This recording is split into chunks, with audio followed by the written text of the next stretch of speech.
بلا تاخیر خلیفہ شیخ الاسلام اور شیخ الہند حضرت علامہ مولانا محمد عمران اشرفی صاحب قبلہ خطیب و امام بارگاہ حضرت سبحان شاہ ولی درگاہ مسجد پونے کو میں دعوت دیتا ہوں کہ وہ آئیں، حضور صلی اللہ علیہ وسلم کے انوار و برکات سنا کر ہمیں معلوم ہوگا۔ خمسۃ اطفی بہا حقیقہ الحاطمہ المصطفیٰ والمرتضیٰ والفاطمہ یا ستر اشرف جہاں دست منظر ناتوادیر اے اشرف زمانہ زمان مرحبا درہائے بست راز کلید کرم کشا سرورا شاہ کریمہ دستگیرہ اشرفہ حرمت روح قیم یک نظر کن سوئے ما یک نظر کن سوئے ما یک نظر کن سوئے ما ان اللہ وملائکتہ یصلون علی النبی یا ایہا الذین آمنوا صلوا علیہ وسلموا تسلیما اللہم صل علی سیدنا محمد وعلی آل محمد وبارک وسلم صلاة و سلاما علیک یا رسول اللہ صلی اللہ تعالی علیہ وسلم سبحان ربک رب العزت عما یصفون وسلام علی المرسلین والحمد للہ رب العالمین۔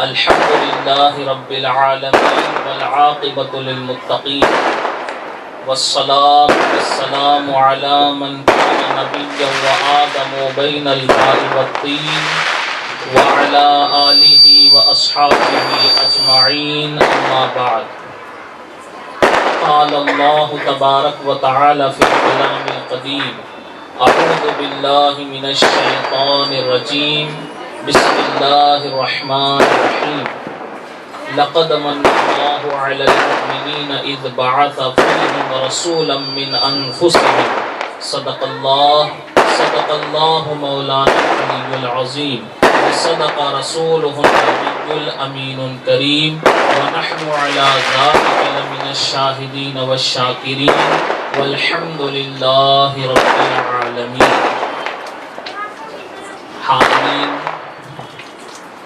بالخصوص جشن میلاد النبی کی اس بابرکت محفل کی روح رواں حضرت طاہر بابا صاحب قبلہ مقدس اللہ العالی اور جس کے گھر میں یہ بابرکت محفل ہو رہی ہے سید سلیم صاحب، سید ابراہیم صاحب اور سید رضوان صاحب اور اسٹیج پر جلوہ افروز تمام علماء کرام اور جشن میلاد النبی میں تشریف لانے والی عوام، السلام علیکم ورحمۃ اللہ وبرکاتہ۔ بڑی خوش نصیبی خوش بختی کی بات ہے کہ ایسے پرخطر ماحول میں ہمیں آپ کو اپنے نبی جناب محمد رسول اللہ صلی اللہ علیہ وسلم کی میلاد منانے کا موقع ملا۔ صحت و تندرستی کتنی بڑی نعمت ہے کہ کورونا کے زمانے میں لوگوں کو سمجھ میں آئی۔ صحت و تندرستی کتنی بڑی نعمت ہے، کورونا کے زمانے میں سمجھ میں آیا، مگر صحت و تندرستی سے بڑی نعمت ایمان کی دولت ہے۔ بے شک اللہ نے اپنے فضل سے اپنے حبیب پاک کے صدقے ہم کو صاحب ایمان بنایا اور ایسی بابرکت محفل میں شریک ہونے کا موقع عطا فرمایا۔ یہ ایسی مجلس ہے کہ اگر اس مجلس کے لیے، اس کام کے لیے ہم زندگی بھی دے دیں تو بھی اس کا حق ادا نہیں ہوگا، کیونکہ انہی کے صدقے تو جان ملی ہے۔ وہ جو نہ تھے تو کچھ نہ تھا، وہ جو نہ ہو تو کچھ نہ ہو، جان ہے وہ جہان کی، جان ہے تو جہان کی۔ تو سب کچھ انہی کے صدقے ملا ہے، ہم کیا دے سکتے ہیں؟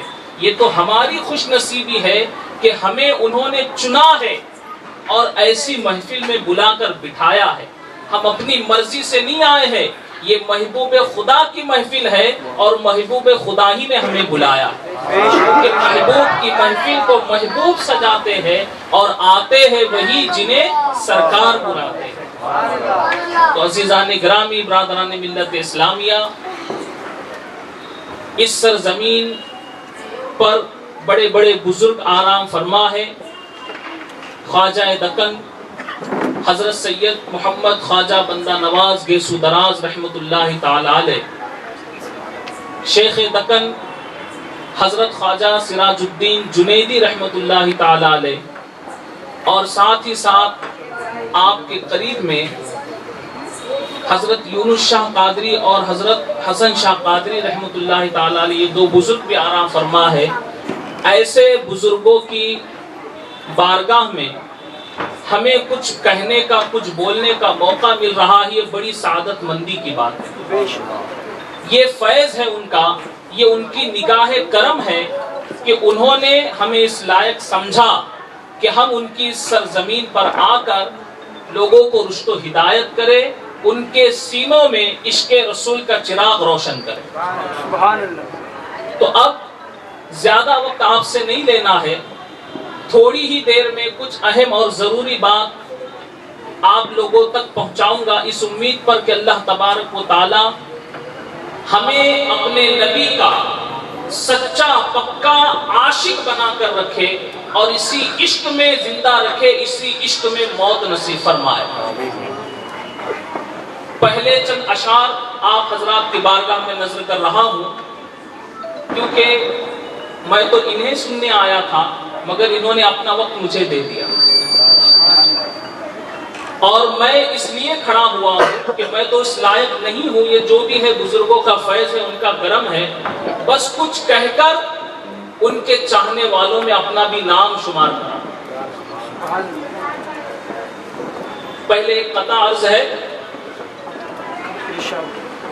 ہم دین کی باتوں میں ترمیم نہیں کرتے، ہم دین کی باتوں میں ترمیم نہیں کرتے، دنیا کے ارادوں کو تسلیم نہیں کرتے، دنیا کے ارادوں کو تسلیم نہیں کرتے۔ اللہ کی عظمت کو وہ کیسے سمجھ پائے، اللہ کی عظمت کو وہ کیسے سمجھ پائے جو سرور عالم کی تعظیم نہیں کرتے، اللہ کی عظمت کو وہ کیسے سمجھ پائے جو سرور عالم کی تعظیم نہیں کرتے۔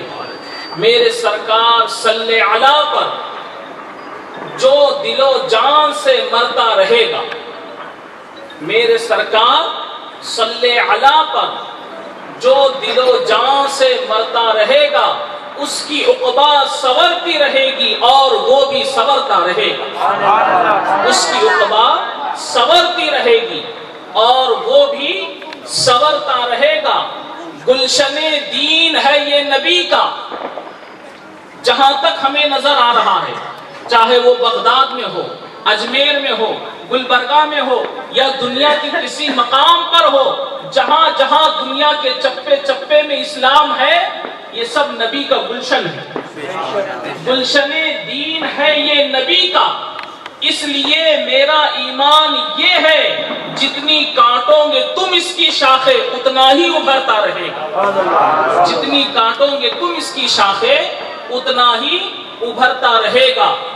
جس کے گھر میں فقط ایک چٹائی، اس کے چومے قدم بادشاہی، جس کے گھر میں فقط ایک چٹائی، اس کے چومے قدم بادشاہی، ایسی غربت پہ زمانہ حشر تک ناز کرتا رہے گا، ایسی غربت پہ زمانہ حشر تک ناز کرتا رہے گا۔ ایک مرتبہ پھر بلند آواز سے درود شریف سنائیے، اللہم صلی علی سیدنا محمد وعلی آل محمد وبارک وسلم، صلاۃ و سلام علیک یا سیدی یا رسول اللہ صلی اللہ علیہ وسلم۔ آپ لوگوں نے جشن میلاد النبی کے پروگرامات میں اور علماء کرام کی زبانی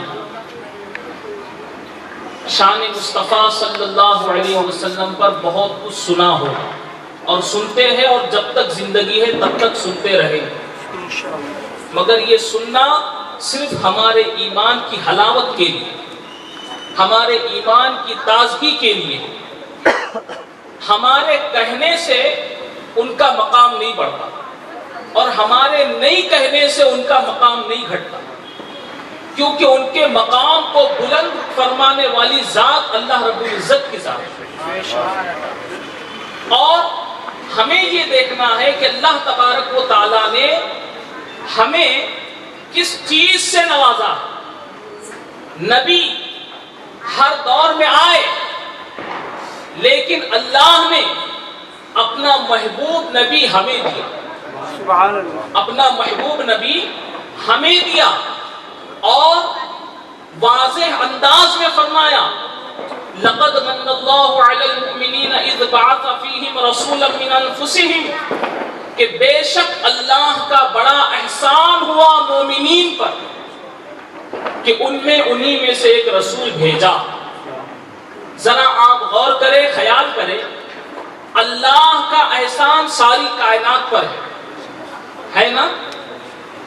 کیونکہ ساری کائنات میں جو کچھ ہے وہ سب خدا کے کرم سے ہے، لیکن خدا نے بے شمار نعمتیں دینے کے باوجود احسان نہیں جتایا، بے شمار نعمتیں دینے کے بعد بھی احسان نہیں جتایا، لیکن جب اپنا محبوب ہمارے درمیان بھیجا تو احسان جتایا۔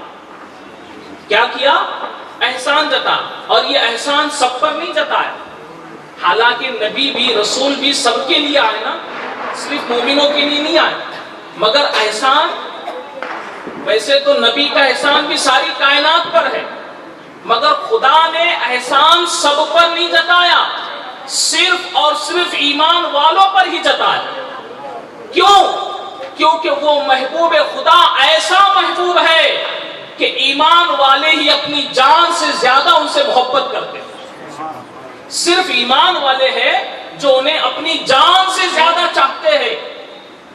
اور دوستو، یہ بات صرف ایک محاورہ نہیں، ایک جملہ نہیں کہ نبی کو جان سے زیادہ ہم چاہتے ہیں، بلکہ صحابہ کے زندگی میں جو واقعات ہمیں ملتے ہیں تو اس سے یہ ثابت ہوتا ہے کہ صحابہ نے اپنی جان سے زیادہ نبی سے محبت کی۔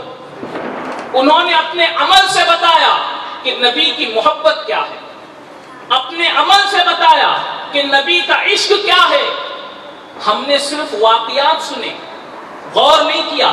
میں تفصیلات میں نہیں جاؤں گا، صرف اشارہ کر کے آگے بڑھوں۔ حضرت ابوبکر صدیق رضی اللہ تعالیٰ عنہ اپنے بیٹے کے سامنے بیٹھے ہیں،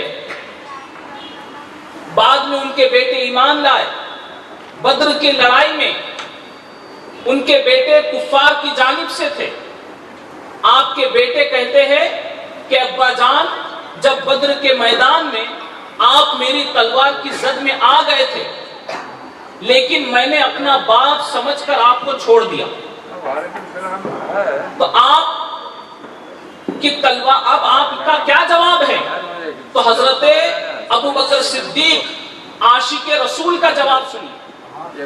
یہ جواب عاشق رسول کا ہے، کس طرح اپنی جان سے، اپنی اولاد سے، سب سے زیادہ نبی سے محبت۔ برجستہ صدیق اکبر نے کہا کہ اے بیٹے، اگر تو میری تلوار کی زد میں آتا تو میں ہرگز تجھے نہ چھوڑتا، میں یہ نہیں دیکھتا کہ تو میرا بیٹا ہے، گستاخ رسول سمجھ کر تیری گردن اڑا دے۔ یہ ہے عشق مصطفیٰ۔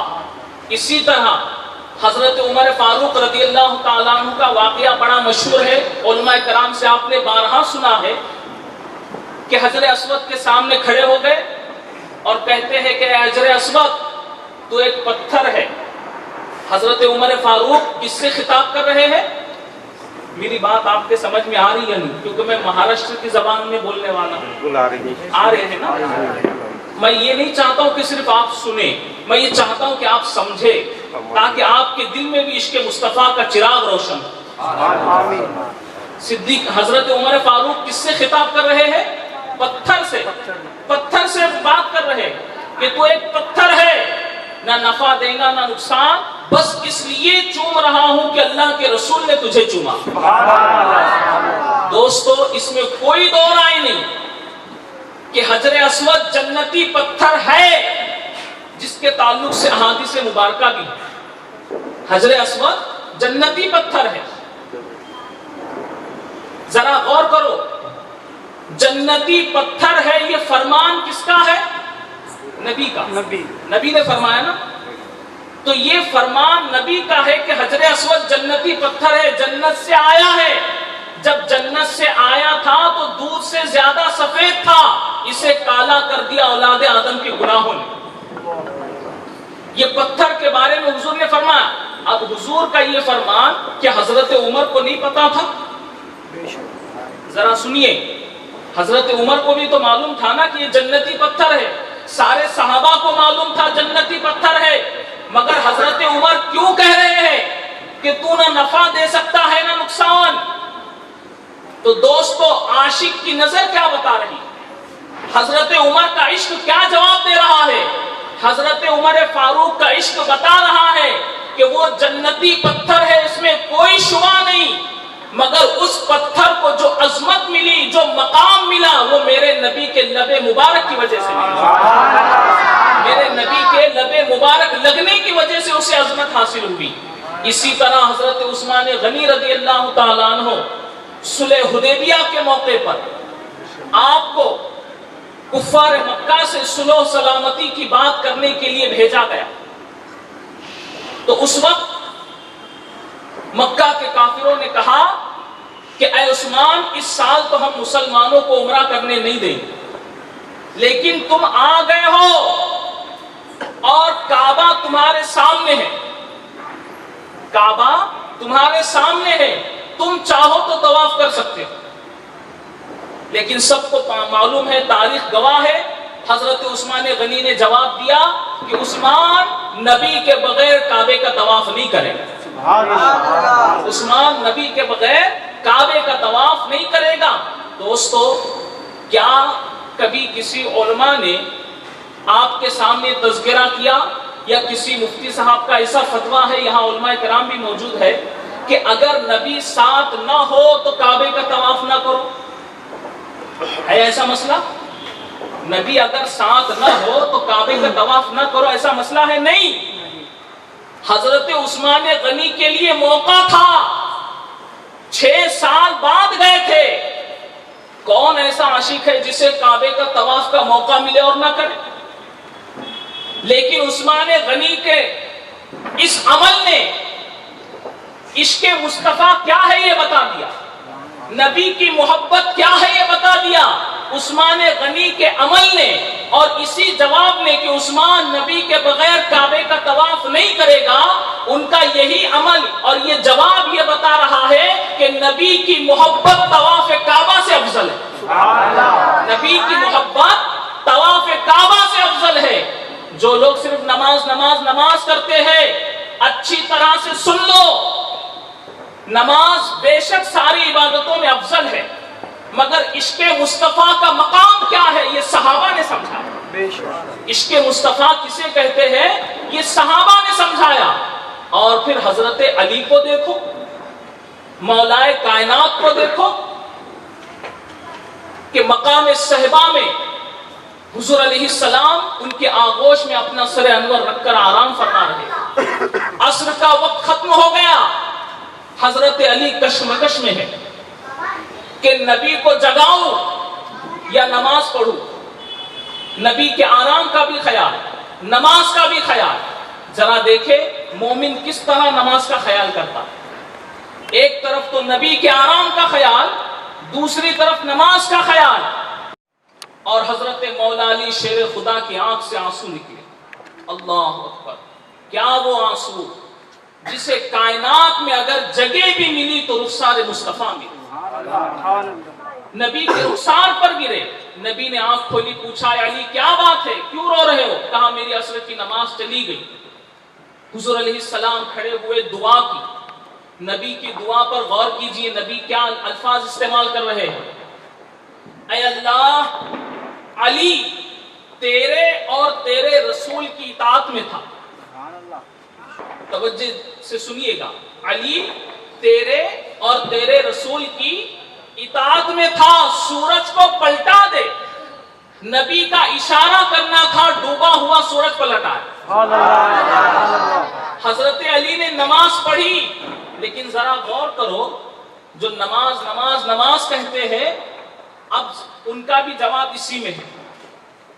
ہم عشق رسول کی بات ضرور کرتے ہیں مگر نماز کو چھوڑ کر نہیں، عشق رسول کی بات ضرور کرتے، نماز کو چھوڑ کر نہیں۔ حضرت علی نے عصر کی نماز چھوڑی تھی یا پڑھی تھی جب سورج ڈوبا تب؟ میں آپ سے پوچھ رہا ہوں، جب سورج ڈوب گیا تھا اس سے پہلے حضرت علی نے نماز پڑھی تھی؟ نہیں۔ کب پڑھی؟ جب سورج واپس پلٹ آیا۔ پہلے تو چھوڑ دی تھی نا، اور کس لیے چھوڑی تھی؟ نبی آرام فرما رہے، نبی کے لیے۔ کس کے لیے؟ نبی۔ اب نبی کی دعا کے الفاظ پر غور کریں، یا اللہ علی تیرے اور تیرے رسول کی اطاعت میں تھا، تو حضرت علی نے نماز نہیں پڑھی تھی۔ نماز پڑھنا اطاعت ہے کہ چھوڑنا اطاعت ہے؟ نماز پڑھنا اطاعت ہے کہ چھوڑنا اطاعت ہے؟ علی نے تو چھوڑ دی، مگر نبی کی دعا کے الفاظ بتا رہے ہیں کہ عشق مصطفیٰ کیا ہے، عشق رسول کیا ہے، یہ علی سے سمجھو۔ عشق مصطفیٰ کیا ہے یہ علی سے سمجھو۔ جو نبی کی اطاعت میں ہے وہی خدا کی اطاعت میں، جو نبی کی اطاعت میں ہے وہی خدا کی اطاعت میں، جو نبی کا فرما بردار وہی خدا کا فرما بردار، جو نبی کا کہنا مانے وہی خدا کا کہنا مانے، اور جو نبی سے دور ہو جائے، نبی کو چھوڑ کر کام کرے، پھر وہ چاہے کتنے بھی سجدے کرے، وہ کتنے بھی طواف کرے، نہ اس کی نماز قبول، نہ اس کا حج قبول، نہ اس کے کوئی اعمال قبول، کیونکہ نبی کے بغیر کوئی عمل ان کی محبت کے بغیر خدا کی بارگاہ میں مقبول ہی نہیں۔ یہ ہمیں بتایا صحابہ نے۔ اس لیے دوستو، صحابہ کی زندگی سے جہاں ہمیں عشق کا پہلو ملتا ہے، وہیں پر ہمیں آپ کو اطاعت اور فرما برداری کا بھی پہلو ملتا ہے۔ ہم ایک پہلو تو لے لیتے ہیں عشق کا، اور اطاعت کی جہاں بات آتی وہاں باتیں بناتے ہیں۔ یہ حقیقت ہے یا نہیں؟ اب یہ بتاؤ، حضرت علی کی نماز چھوٹ گئی تھی عصر کی، تو آنکھوں میں آنسو آئے تھے نا؟ ذرا بولیے، میں آپ سے پوچھ رہا ہوں، کس کی محبت میں چھوٹ گئی تھی نماز؟ نبی کی محبت، حضور علیہ السلام کی محبت۔ پھر آنکھ سے آنسو نکالنے کی کیا ضرورت؟ ہم نے اس پہلو پر کبھی غور کیا کہ مومن کا دل کیسا ہوتا ہے؟ ایک وقت کی نماز چھوٹ جائے، آنکھوں سے آنسو نکلتے ہیں۔ ذرا اپنے دل پر ہاتھ رکھ کر سوچو، آج تک کتنی نمازیں قضا ہوئی، کبھی ہمیں افسوس بھی ہوا، کبھی اس بات کا غم بھی ہوا؟ پھر ہم کیسے نبی کی اطاعت گزار، ہم کیسے ان کے فرما بردار، ہم محبت کا دعویٰ کریں اور ان کی بات نہ مانیں، ہم نبی سے محبت کا دعویٰ کریں اور اپنے ماں باپ کا کہنا نہ مانیں۔ ایک اور دلچسپ بات ذہن میں آ گئی، آخری بات اس لیے عرض کر دوں، کعبے میں جو پتھر ہے، ابھی ذکر ہوا حجر اسود کا، اسے چومنے کے لیے کتنی بھیڑ ہوتی ہے۔ آپ لوگوں نے اگر چوما نہیں بھی ہوگا تو دیکھا ضرور ہوگا کہ کتنی بھیڑ ہوتی ہے۔ ابھی حالات کی وجہ سے بند ہے، مگر آدمی کا حجر اسود تک پہنچنا مشکل۔ اب ذرا مجھے بتاؤ، وہی حجر اسود، وہ پتھر جو جنتی پتھر ہے، اگر آپ کے سامنے ہو تو آپ اسے چومیں گے یا نہیں چومیں گے؟ چومیں گے۔ سب بولیے بلند آواز سے، چومیں گے۔ کیوں؟ کیونکہ جنتی پتھر ہے۔ تو جس نبی نے اس پتھر کے بارے میں کہا کہ یہ جنتی پتھر ہے، اسے چومنے کے لیے ساری دنیا بے چین بے قرار، اسی نبی نے فرمایا کہ ساری جنت تمہاری ماں کی قدموں میں۔ اور ہم ماں باپ کا احترام نہیں کرتے۔ ذرا توجہ دے، ہم کیا کر رہے ہیں، ہمیں کیا تعلیم مل رہی ہے، اور ہم کس جانب چل رہے ہیں۔ اس لیے محفلیں اسی لیے رکھی جاتی ہے تاکہ ہم اور آپ نبی کی شان و عظمت بیان کر کے اپنے ایمان کو اور زیادہ تازہ کرے، اپنے ایمان میں حلاوت پیدا کرے اور اپنے اعمال میں درستگی کرے۔ اللہ کی بارگاہ میں دعا ہے کہ جو کہا گیا سنا گیا مجھے آپ کو ہم سب کو اس پر عمل کرنے کی توفیق عطا فرمائے۔ وآخر دعوانا ان الحمد للہ رب العالمین۔ السلام علیکم ورحمۃ اللہ وبرکاتہ۔